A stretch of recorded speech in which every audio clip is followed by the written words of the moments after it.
I think that's what makes it so fascinating, is the journey of where you come from to establish goals to get to the next spot. Something for me since the day I got into it was, my goal was to try to be better than everybody else, and not in a, antagonistic way. Yeah. Just continue to set a curve or a bar or whatever, and try to continue to leap over it. I learned that really with my first real restaurant management job, which was at Murphy's University Grill at LSU, working for Mark Frioli and Bennett Murphy. And it was a bar, right? Murphy's was a bar, yeah. And then they had added a restaurant, I guess probably a year prior to me joining them. But I was running for student government president at LSU and didn't realize that the vet school had a polling location, so I lost by 37 votes. I still would have lost by 2, but lost there 34-1.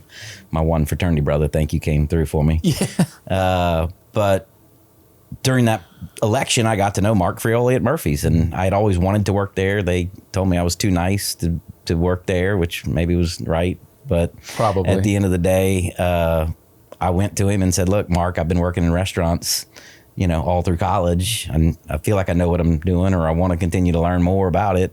Would you hire me as a manager?"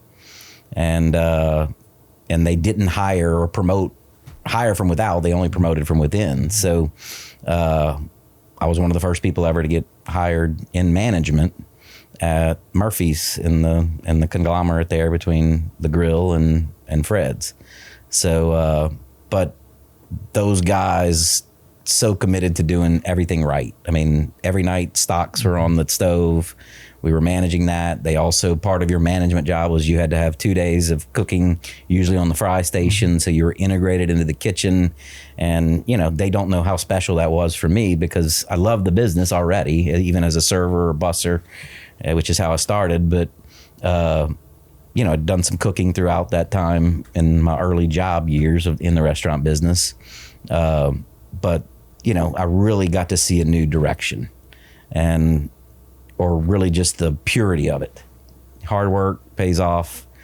If you take the time to care about your ingredients, that matters, and the flavor profiles.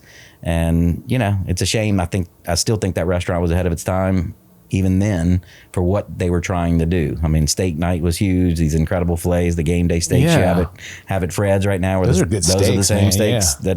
that Murphy's University Grill had. But it was a care level. And then obviously when you watch those two guys work, to have a bar that's been open as many years as Fred's has now is it over 35 years now? Oh yeah, over 35 years. I mean, it's an unbelievable accomplishment. They used to have a T-shirt that had all the bars that had closed while they were open, and I don't think you could fit it on one T-shirt now. It'd probably have to be a whole sweatsuit.